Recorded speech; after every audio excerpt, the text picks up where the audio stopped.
Hello teachers, welcome to Kite Victors. Also welcome to CATET classes. In this episode we are going to discuss what is language acquisition and how it is different from language learning. You know, language acquisition theories are very important for you to understand, then only you will be able to answer most of the questions.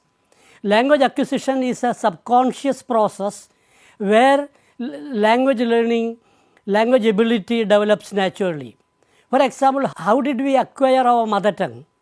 We acquired our mother tongue without explicit teaching. Okay, nobody taught us Malayalam. You have to speak this way, you have to ask questions in this way, you have to respond in this way. So therefore, we acquired language naturally. Okay, it is a subconscious process.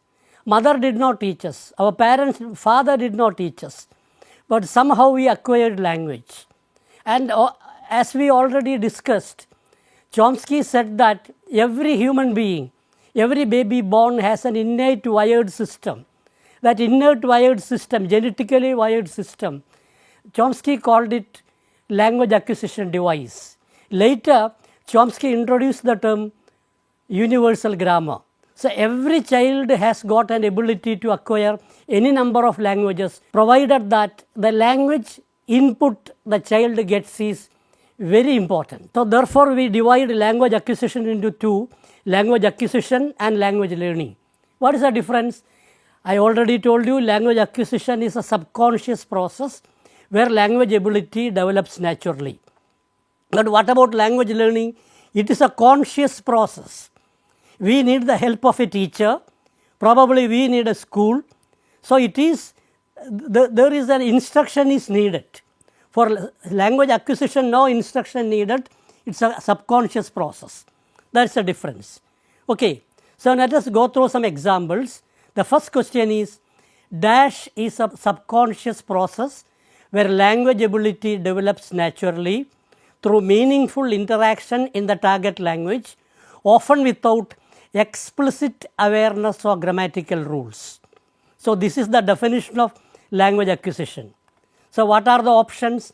A, language acquisition, B, language practice, C, language learning, and D, language interference. So what is language acquisition?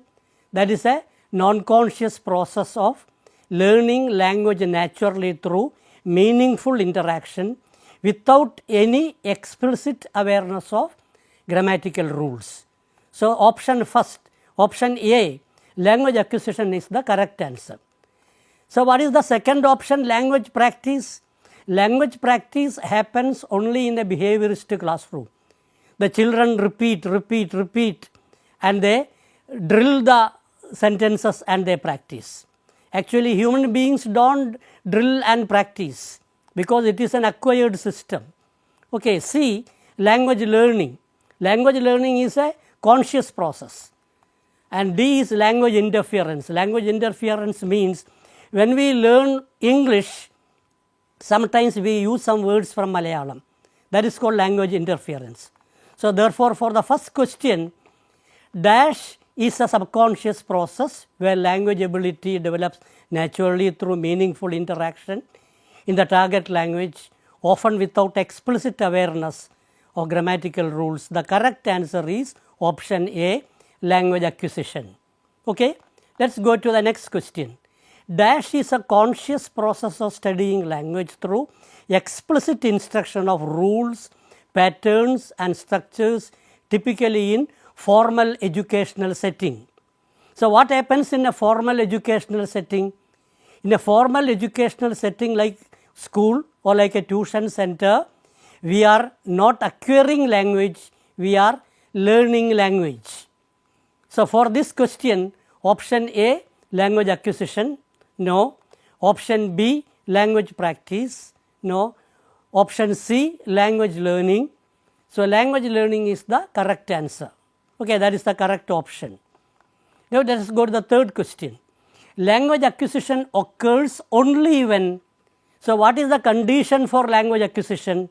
Only when learner is taught the rules of grammar. Now we cannot learn a language by hearting the rules. The learner is rewarded. Reward might help, But through reward alone, we cannot acquire language. The learner unconsciously or non-consciously absorb the language. So therefore, അതുകൊണ്ട് ഭാഷാ ആർജനം അല്ലെങ്കിൽ language acquisition എന്ന് പറഞ്ഞാൽ non consciously അല്ലെങ്കിൽ unconsciously absorb ചെയ്യുന്ന രീതിയാണ്. C is the correct answer. So now let us go to the next question. ഈ language acquisition എന്ന് പറയുമ്പോൾ ഒരു സൈലൻറ്റ് പീരീഡ് ഉണ്ട്. അറിയോ സൈലൻറ്റ് പീരീഡ് എന്ന് പറഞ്ഞ അർത്ഥം? ഈ സൈലൻറ്റ് പീരീഡൊക്കെ സ്റ്റീഫൻ ക്രാഷൻ്റെ ഒരു തിയറിയാണ്. എന്താ സൈലൻറ്റ് പീരീഡ്? ചെറിയ കുട്ടികൾ ജനിച്ചത് തൊട്ട് ഏകദേശം 2 വയസ്സ് വരെ അവർക്ക് ലാംഗ്വേജ് അവർ ശ്രദ്ധിക്കും, കേൾക്കാൻ കഴിയും, പ്രതികരിക്കാൻ കഴിയും, പക്ഷേ അവർക്ക് സംസാരിക്കാൻ കഴിയില്ല. ഈ പീരീഡിനെയാണ് ലാംഗ്വേജ് പ്രോസസ്സ് ചെയ്യുന്ന കാലം.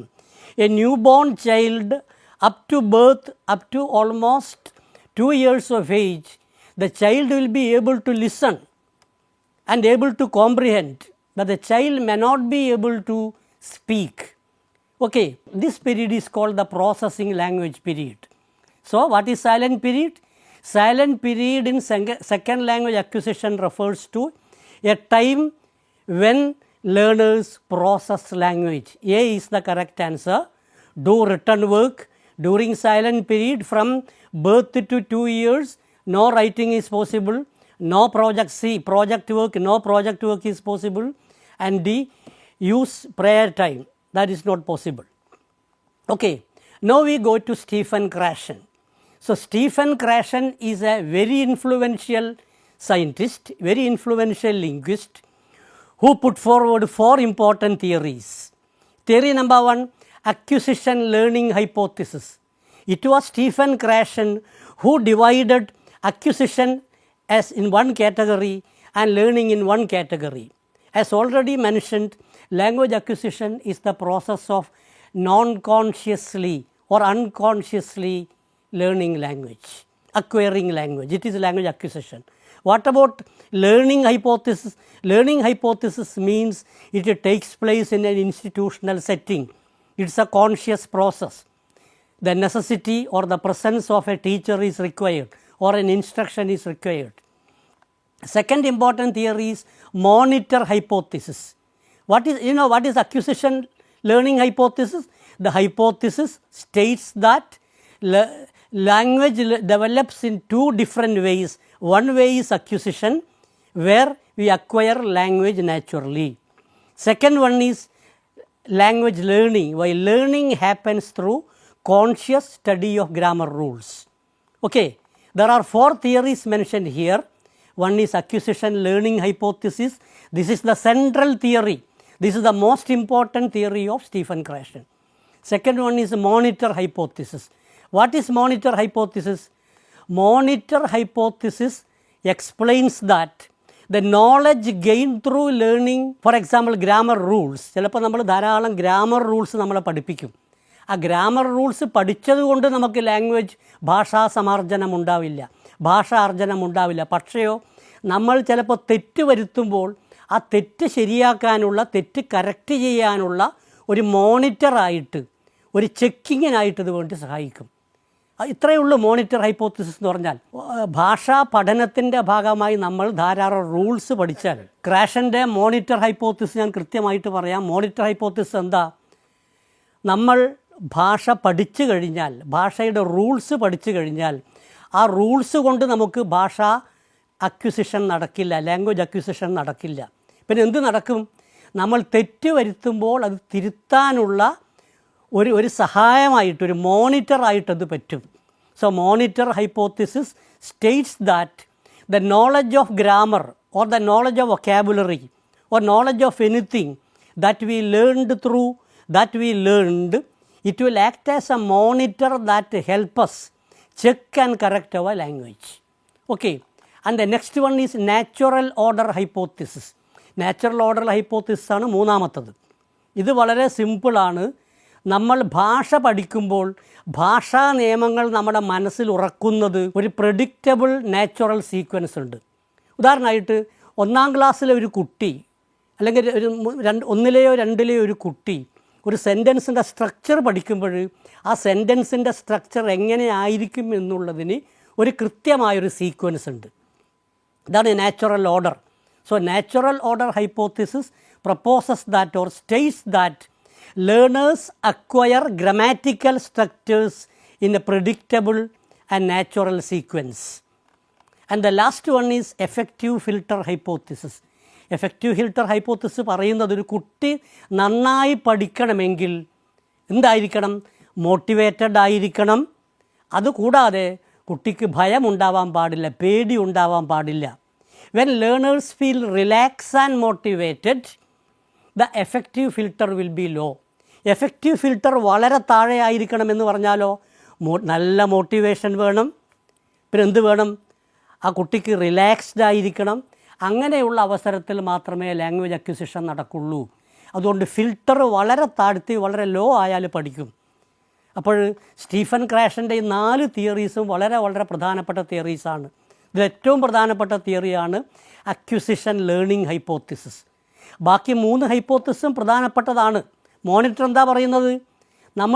നമ്മൾ പഠിച്ച ലാംഗ്വേജ് റൂൾസ് അത് നമുക്ക് ഭാഷാ സമാർജനത്തിന് സഹായിക്കില്ല, ഭാഷ അക്വയർ ചെയ്യാൻ സഹായിക്കില്ല. പക്ഷേ എന്തിനു സഹായിക്കും? നമ്മൾ ചിലപ്പോൾ സെൻറ്റൻസ് പറയുമ്പോൾ അത് തെറ്റിയിട്ടുണ്ടെങ്കിൽ അത് തിരുത്താൻ വേണ്ടി സഹായിക്കും. അത് മോണിറ്ററായിട്ട് വർക്ക് ചെയ്യും, ഒരു സഹായകമായിട്ട് വർക്ക് ചെയ്യും. തേർഡ് വൺ വളരെ സിമ്പിളാണ്, നാച്ചുറൽ ഓർഡർ ഹൈപ്പോത്തിസിസ്. എന്താ നാച്ചുറൽ ഓർഡർ ഹൈപ്പോത്തിസിസ്? ഗ്രാമാറ്റിക്കൽ സ്ട്രക്ചറിനൊരു പ്രെഡിക്റ്റബിൾ ഓർഡർ ഉണ്ട്. ആ ഓർഡർ അനുസരിച്ചിട്ടാണ് ഓരോ ക്ലാസ്സിലേക്ക് കുട്ടി ഈ rules of grammar, rules of sentence structure പഠിക്കുന്നത്. ഏറ്റവും അവസാനത്തെ എഫക്റ്റീവ് ഫിൽട്ടർ ഹൈപ്പോത്തിസിസ്, ഇത് ക്ലാസ് റൂം ഇംപ്ലിക്കേഷനാണ്. ഒരു ക്ലാസ്സിൽ കുട്ടികൾ നന്നായി പഠിക്കണമെങ്കിൽ നന്നായി മോട്ടിവേറ്റഡ് ആയിരിക്കണം കുട്ടി. അതുകൂടാതെയോ ആ കുട്ടിക്ക് എന്ത് വേണം? ആ കുട്ടി റിലാക്സ്ഡ് അറ്റ്മോസ്ഫിയർ വേണം. അതായത് എഫക്റ്റീവ് ഫിൽട്ടർ അല്ലേ, വൈകാരിക അവസ്ഥ വളരെ കുറഞ്ഞിരിക്കണം. കുട്ടി വളരെ പരിഭ്രമിച്ച് നിൽക്കുമ്പോൾ, കുട്ടി വളരെ ഭയപ്പെട്ട് നിൽക്കുമ്പോൾ അത്തരം ഒരു ക്ലാസ് മുറിയിൽ ഒരിക്കലും എന്ത് നടക്കില്ല? ലാംഗ്വേജ് അക്വിസിഷൻ നടക്കില്ല. ഈ 4 തിയറിയും വളരെ വളരെ വളരെ പ്രധാനപ്പെട്ടതാണ്. മനസ്സിലായാൽ അടുത്തൊരു തിയറിയാണ് ജനറേറ്റീവ് ഗ്രാമർ. ഈ ജനറേറ്റീവ് ഗ്രാമർ തിയറി ഉണ്ടാക്കിയത് ചോംസ്കിയാണ്, നോം ചോംസ്കിയാണ്. എന്താ നോം ചോംസ്കി പറഞ്ഞിരിക്കുന്നത്?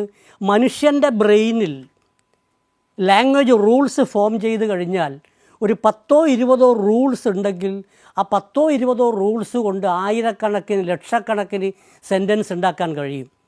In human brain there are so many 15 or 20 finite rules. Using that finite rules, the child will be able to generate any number of sentences, lakhs and lakhs and lakhs of sentences. It means that the brain has the ability to generate meaningful sentences, and the brain also know which sentence is meaningful, which sentence is not meaningful. So the father of or the proponent of generative grammar was first developed by Noam Chomsky. പിന്നെ M.A.K. ഹാലിഡേ അല്ല. M.A.K. ഹാലിഡേ ആരാ? അത് അടുത്ത ക്ലാസ്സിൽ പറയാം. M.A.K. ഹാലിഡേ ആണ് functional grammar, functional approach കൊണ്ടുവന്ന ആളാണ് M.A.K. ഹാലിഡേ. രണ്ടാമത്തത് J.P. ഫേർത്ത് ആണെങ്കിൽ അദ്ദേഹം ഒരു ലിംഗ്വിസ്റ്റാണ്. ഫൗളർ ആണെങ്കിൽ ഒരു ലിംഗ്വിസ്റ്റാണ്, സ്റ്റാറ്റിസ്റ്റീഷ്യനാണ്. ദ കറക്റ്റ് ആൻസർ ജനറേറ്റീവ് ഗ്രാമറിൻ്റെ proponent Noam Chomsky. Option A is the correct answer. അടുത്തത് which is not a stage of language acquisition according to Stephen Krashen. താഴെ പറയുന്നവയിൽ ഏതാണ് not a stage of language acquisition? Pre production എന്ന് പറഞ്ഞാൽ silent പീരീഡാണ് അല്ലേ? Pre പ്രൊഡക്ഷനിൽ എന്ത് പറയും? കുട്ടിക്ക് കേൾക്കാനും മനസ്സിലാക്കാനും കഴിയും, പക്ഷെ സംസാരിക്കാൻ പറ്റില്ല, പ്രൊഡക്ഷൻ ഇല്ല. ഈ പ്രൊഡക്ഷൻ എന്ന് പറഞ്ഞ അർത്ഥം പുറത്തേക്ക് സംസാര രൂപത്തിലോ എഴുത്ത് രൂപത്തിലോ വരില്ല. പ്രീ പ്രൊഡക്ഷൻ ലാംഗ്വേജ് അക്വിസിഷൻ്റെ ഒരു സ്റ്റേജാണ്. ഏർലി പ്രൊഡക്ഷൻ എന്ന് പറഞ്ഞാലോ, കുട്ടിക്കൊരു 2-2.5 വയസ്സാകുമ്പോൾ കുട്ടി ഓരോ വാക്ക് വെച്ചിട്ട് ഓരോ വാക്കുകളിലൂടെ, സെൻറ്റൻസ് അറിയില്ല, ഫ്രേസുകളിലൂടെയൊക്കെ സംസാരിക്കും. സ്പീച്ച് എമർജൻ്റ് ഏതാ? ആ കുട്ടിക്ക് 1-2 സെൻറ്റൻസോടുകൂടി പറയാൻ വേണ്ടി കഴിയും. ഡി ആണ് ലാംഗ്വേജ് ഇൻ്റർഫിയറൻസ്. ലാംഗ്വേജ് ഇൻ്റർഫിയറൻസ് എന്ന് പറഞ്ഞാൽ? ലാംഗ്വേജ് ഇൻ്റർഫിയറൻസ് ഒരു ഭാഷ മറ്റൊരു ഭാഷയായിട്ട് മിക്സ് ചെയ്ത് പോവുക. അപ്പോൾ ഇതിൻ്റെ കറക്റ്റ് ആൻസർ എന്താ? നോട്ട് എന്ന് പറഞ്ഞോളൂ. Not a stage of pre production language അക്വിസിഷൻ്റെ സ്റ്റേജാണ്. ഏർലി പ്രൊഡക്ഷൻ ലാംഗ്വേജ് അക്വിസിഷൻ്റെ സ്റ്റേജാണ്. സ്പീച്ച് എമർജൻസ് അതിൻ്റെ സ്റ്റേജാണ്. പക്ഷേ ഡി ലാംഗ്വേജ് ഇൻ്റർഫിയറൻസ് ഒരു സ്റ്റേജ് അല്ല. ഓക്കെ, ഈ പ്രീ പ്രൊഡക്ഷനെ നമുക്ക് വേണമെങ്കിൽ സൈലൻറ്റ് പീരീഡ് എന്ന് പറയാം. പിന്നെ ഏർലി പ്രൊഡക്ഷൻ ആണെങ്കിലോ കുട്ടി വേർഡ്സോ ഫ്രേസസോ ഉപയോഗിച്ച് പറയുന്നത് അല്ലേ. പിന്നെ സ്പീച്ച് എമർജൻസ് ആണെങ്കിൽ കുട്ടി സിമ്പിൾ സെൻറ്റൻസിലൂടെ സംസാരിക്കുന്നത്. ലാംഗ്വേജ് ഇൻ്റർഫിയറൻസ് എന്ന് പറഞ്ഞാൽ ഏതാ, ഫസ്റ്റ് ലാംഗ്വേജ് കുട്ടി മലയാളം പഠിച്ചിട്ട് ഇംഗ്ലീഷ് പഠിക്കുമ്പോഴോ മലയാളത്തിന് ചില അംശങ്ങൾ ഇൻ്റർഫിയർ ചെയ്യും, ഉച്ചാരണം ഇൻ്റർഫിയർ ചെയ്യും അല്ലേ. അതിനെയാണ് ലാംഗ്വേജ് ഇൻ്റർഫിയറൻസ് എന്ന് പറയുന്നത്. ഓക്കെ, കറക്റ്റ് ആൻസർ ഡി ആണ് language interference. Let's go to another question. Stephen Krashen states that learners acquire the rules of language in a predictable sequence. What is this hypothesis? ഏത് ഹൈപ്പോത്തിസിസാണ്? നമ്മൾ പഠിക്കുന്നതൊരു ഒരു predictable sequence ആയിരിക്കുമെന്നുള്ള theory ഏതാ? Effective ഫിൽട്ടറാണോ, comprehensive ഫിൽട്ടറാണോ, അല്ല natural ഓർഡറാണോ? Natural ഓർഡറാണ്. ഇതിൻ്റെ പേരാണ് natural order hypothesis. Monitor അല്ല. Monitor എന്താ? അത് കറക്റ്റ് ചെയ്യുന്നതാണ്. ഗ്രാമർ പഠിച്ചാൽ അതുകൊണ്ട് ലാംഗ്വേജ് അക്വിസിഷൻ നടക്കില്ല. പക്ഷേ പഠിച്ച ഗ്രാമർ കൊണ്ട് നമുക്ക് സെൻറ്റൻസ് കറക്റ്റ് ചെയ്യാൻ വേണ്ടി കഴിയും എന്നുള്ളതാണ് monitor hypothesis. So the correct answer is option C, natural order. Now let's come to another. The famous theory of input hypothesis was proposed by, വളരെ സിമ്പിളാണ്. ആരാണ് ഇൻപുട്ട് ഹൈപ്പോത്തിസിസ്? കോംപ്രിഹെൻസിബിൾ ഇൻപുട്ട്. എന്താണ് ഈ കോംപ്രിഹെൻസിബിൾ ഇൻപുട്ട് എന്ന് പറഞ്ഞ അർത്ഥം? ഒരു ചെറിയ കുട്ടിയോട് സംസാരിക്കുന്നത് എങ്ങനെയാ അല്ലേ? ചെറിയ കുട്ടിയോട് സംസാരിക്കുന്നത് കുറച്ച് വലിയ കുട്ടിയോട് സംസാരിക്കുന്ന ആ രീതിയിലായിരിക്കില്ല. ടീച്ചർ പറയുന്നത്, അമ്മ അല്ലെങ്കിൽ ടീച്ചർ പറയുന്നത് കുട്ടിക്ക് മനസ്സിലാവുന്ന രീതിയിലുള്ള ഇൻപുട്ടിനെയാണ് നമ്മൾ കോംപ്രിഹെൻസിബിൾ ഇൻപുട്ട് എന്ന് പറയുന്നത് അല്ലേ. അപ്പോൾ കോംപ്രിഹെൻസിബിൾ ഇൻപുട്ട് തിയറി പ്രപ്പോസ് ചെയ്തത് സ്റ്റീഫൻ ക്രാഷനാണ്, ജോർജി ലോസ്നവ് അല്ല. ജോർജി ലോസ്നവ് ആരാ? സജസ്റ്റോപീഡിയ പ്രപ്പോസ് ചെയ്ത ആളാണ്. സജസ്റ്റോപീഡിയയുടെ പ്രൊപ്പോണ്ടൻ്റാണ് ജോർജി ലോസ്നവ്. ആരാ? ഹെൻറി പുച്ച. ഹെൻറി പുച്ച എന്ന് പറഞ്ഞാൽ English language teaching materials and മെത്തഡോളജിയുടെ കണ്ടെത്തിയ ആളാണ്. സാപ്പിയർ ആരാണ്? Edward Sapir. നമ്മൾ പഠിക്കും എഡ്വേർഡ് സാപ്പിയർ. നാലാമത്തത് എഡ്വേർഡ് സാപ്പിയറാണ്. ഇദ്ദേഹം ലോകപ്രശസ്ത ലിംഗ്വിസ്റ്റാണ്. പിന്നെ നമ്മൾ ഒന്നുകൂടി പഠിക്കാറുണ്ട്. സാപ്പിയറും അദ്ദേഹത്തിൻ്റെ ശിഷ്യനായ വോർഫും കൂടിയിട്ട് സാപ്പിയർ വോർഫ് ഹൈപ്പോത്തിസിസ് ഉണ്ട്. എന്താ സാപ്പിയർ വോർഫ് ഹൈപ്പോത്തിസിസ്? സാപ്പിയറും വോർഫും ചേർന്ന ഹൈപ്പോത്തിസിസ് പറയുന്നു, നമ്മളൊരു ഭാഷ പഠിക്കുമ്പോൾ ആ ഭാഷയിലെ വാക്കുകൾ നമ്മുടെ ചിന്തയെ നിയന്ത്രിക്കും. So when we learn a language, the words in the language, the vocabulary in the language, that will decide our thought. അപ്പോൾ ലാംഗ്വേജ് ആൻഡ് തോട്ടിനെ കുറിച്ചിട്ട് ആദ്യം പറഞ്ഞത് വോർഫ് ഹൈപ്പോത്തിസിസ് ആണ്. വോർഫ് മാത്രമല്ല, Sapir-Whorf hypothesis. We will come to that later. Okay? So for this question, the famous theory of input hypothesis was proposed by option A, Stephen Krashen. Let's go to the next one. T rule stands for, എന്താണ് T rules? അതിൻ്റെ full form ഇതാണ്, transformation rules. ആരാണ് transformation rules കൊണ്ടുവന്നത്? Noam ചോംസ്കിയാണ്. Noam ചോംസ്കിയുടെ cognitive ഗ്രാമറിലാണ് transformation rules. നമുക്കൊരു സെൻറ്റൻസിനെ, ഒരു വാക്യം തന്നാൽ, ഒരു സ്റ്റേറ്റ്മെൻറ്റ് തന്നാലോ, I am tired, am I tired എന്ന് ചോദിക്കുമ്പോൾ മറ്റൊരു ട്രാൻസ്ഫോർമേഷനായി. അപ്പോൾ ഒരു സെൻറ്റൻസിനെ മറ്റൊരു സെൻറ്റൻസിലേക്ക്, ഒരു സ്റ്റേറ്റ്മെൻറ്റിനെ ഒരു ക്വസ്റ്റ്യനിലേക്ക് മാറ്റുന്നതും അല്ലെങ്കിൽ ഒരു പാസീവ് വോയിസിനെ ഒരു ആക്റ്റീവ് വോയിസിലേക്ക് മാറ്റുന്നതുമൊക്കെ ട്രാൻസ്ഫോർമേഷൻ റൂളാണ്. So T rule stands for option A is the correct answer, transformation rules. ഓർമ്മിക്കുക, പ്രൊപ്പോണൻ്റ് ഈസ് ചോംസ്കി. നേരത്തെ പറഞ്ഞു, ചോംസ്കി എന്താ പറഞ്ഞത്? നമ്മുടെ ബ്രെയിനിൽ ഒരു 10-20 നിശ്ചിത റൂൾ ഉണ്ടെങ്കിൽ ആ നിശ്ചിത റൂൾ ഉപയോഗിച്ചുകൊണ്ട്, മാത്തമാറ്റിക്സ് അങ്ങനെയാണ്, നിശ്ചിത റൂൾസ് ഉപയോഗിച്ചുകൊണ്ട് എനി നമ്പർ ഓഫ് സെൻറ്റൻസസ് ഉണ്ടാക്കാനുള്ള കഴിവ് the human brain has got that ability, using from finite rules to make infinite number of sentences. Okay, so A, transformation rules is the correct option. Okay, now let's go to the next question. Which hypothesis states the importance of integrating listening, speaking, reading and writing in the learning process? ഓർമ്മിക്കുക, ഇത് skill ഇൻ്റഗ്രേഷനാണ്. നമുക്ക് listening വേറെ, speaking വേറെ, reading വേറെ, writing വേറെ, grammar വേറെ, vocabulary വേറെ എന്നിങ്ങനെ ഫ്രാഗ്മെൻ്ററി ആയിട്ട് പഠിപ്പിക്കാൻ കഴിയില്ല. അതായത് ഡിസ്കോഴ്സ് ഓറിയൻറ്റഡ് പെഡഗോജി പറഞ്ഞിട്ടുണ്ട്, ഹോൾ ലാംഗ്വേജ് ഹൈപ്പോത്തിസിസ് പറഞ്ഞിട്ടുണ്ട്. According to whole language hypothesis, language is a whole. According to discourse-oriented pedagogy, we needn't have to study listening separately or speaking separately or alphabet separately, but we can learn them in a whole. അതുകൊണ്ടാണ് നമ്മൾ ഇപ്പോൾ ഭാഷാ സമാർജന സിദ്ധാന്തവും, അതായത് ഭാഷാ സമാർജന സിദ്ധാന്തമല്ല,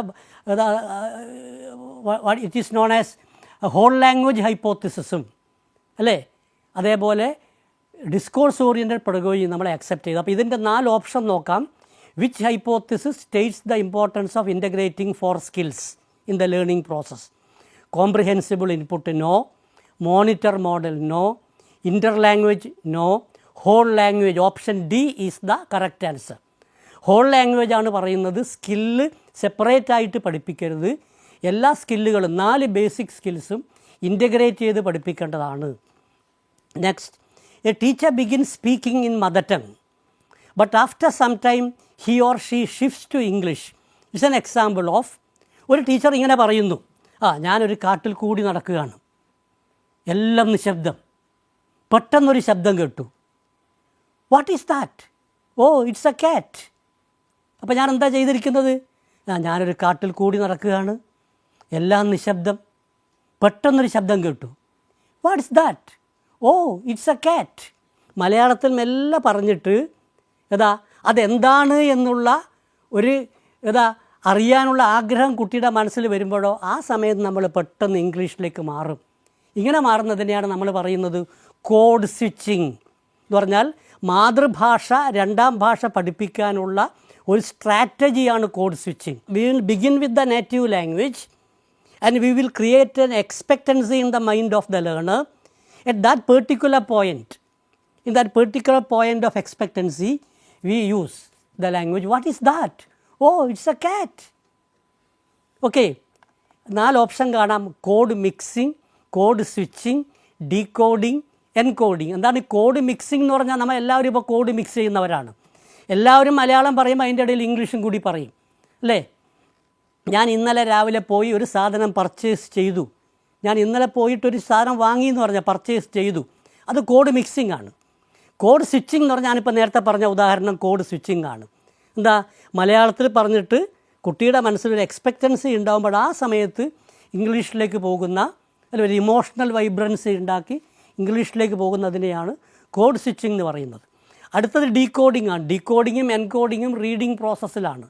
എഴുതുമ്പോൾ നമ്മൾ എൻകോഡ് ചെയ്യും, അത് വായിക്കുമ്പോൾ ഡീകോഡ് ചെയ്തിട്ട് അതിൻ്റെ അർത്ഥം വ്യക്തമാക്കും. Okay, so the correct answer is B, code switching.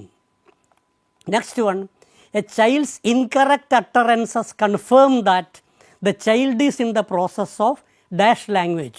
ഒരു കൊച്ചുകുട്ടി അല്ലേ, ഒരു കൊച്ചുകുട്ടി മലയാളം പഠിക്കുമ്പോഴോ കൃത്യമായ ഗ്രാമറോടുകൂടി പറയില്ല.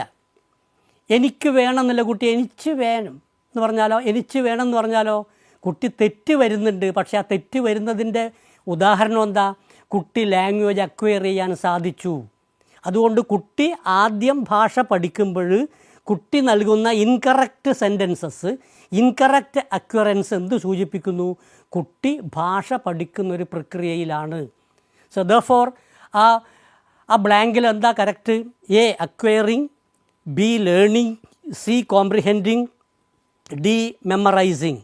So the correct answer is acquiring. Option A is the correct answer.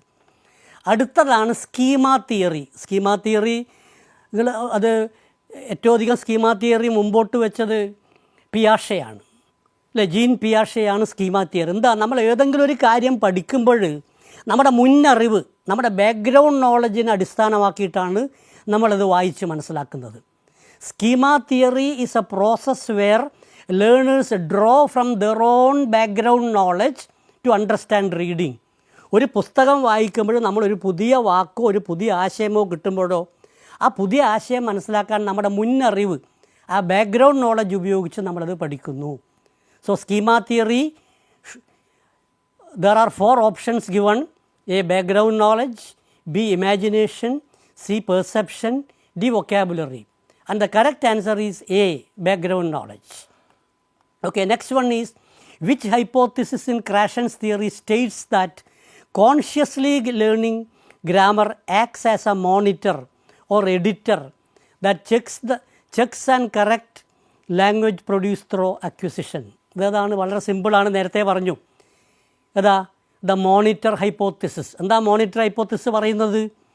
Language rules നമ്മൾ പഠിച്ചത് ലാംഗ്വേജ് അക്വിസിഷനിലേക്ക് നയിക്കില്ല, പക്ഷേയോ നമ്മൾ വരുത്തുന്ന തെറ്റിനെ കറക്റ്റ് ചെയ്യാൻ വേണ്ടിയിട്ടത് സഹായിക്കും. That is called the monitor hypothesis. Next one, children are born with an inherent ability to dash language. അതാ inherent ability. What is the inherent ability? The inherent ability to acquire the language. According to Noam Chomsky, children are born with an inherent ability to learn language. പക്ഷേ എന്ത് വേണം അതിന്? അനുയോജ്യമായ സാഹചര്യങ്ങൾ ഒരുക്കണം, അല്ലേ? Class room ഏതാ? കുട്ടിക്ക് വളരെ സൗകര്യപ്രദമായിരിക്കണം, കുട്ടിക്ക് ഇമോഷൻ കൂടാൻ പാടില്ല, അതുകൂടാതെ ടീച്ചർ കൊടുക്കുന്ന ഇൻപുട്ട് കോംപ്രിഹെൻസിബിൾ ആയിരിക്കണം. വെറുതെ ലാംഗ്വേജ് അക്വയർ ചെയ്യാൻ പറ്റില്ല. ചിൽഡ്രനെ അക്വയർ ചെയ്യാനുള്ള കഴിവുണ്ട്, പക്ഷേയോ അതിന് വേണ്ടുന്ന അനുകൂല സാഹചര്യങ്ങൾ ഒരുക്കേണ്ടതുണ്ട്.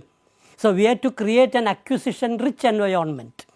So children are born with an inherent ability to dash language, learn language, use language, acquire language, read. So correct answer is option C, acquire language. Next one is metalinguistic awareness is.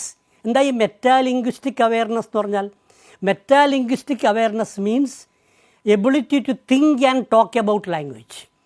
Metalinguistic awareness is the ability to think and talk about language. So option A is the correct answer. Metalinguistic awareness സ്ഥിരം ചോദിക്കുന്ന ചോദ്യമാണ്. ഭാഷയെക്കുറിച്ച് ചിന്തിക്കാനും അതിനെക്കുറിച്ച് സംസാരിക്കാനുമാണ്. വെറും linguistic അല്ല, മെറ്റാലിംഗ്വിസ്റ്റാണ്. ഒരാൾ ഏത് ഭാഷ ഉപയോഗിച്ചു, അയാൾ ആ ഭാഷ ഉപയോഗിക്കുന്നത് എന്തുകൊണ്ട്, അത് ശരിയായ ഭാഷയാണോ എന്ന് ചിന്തിക്കുന്ന ആ ബോധത്തെയാണ് മെറ്റാലിംഗ്വിസ്റ്റിക് അവെയർനെസ് എന്ന് പറയുന്നത്. For question number 17, the answer is the ability to think and talk about language. That is option A.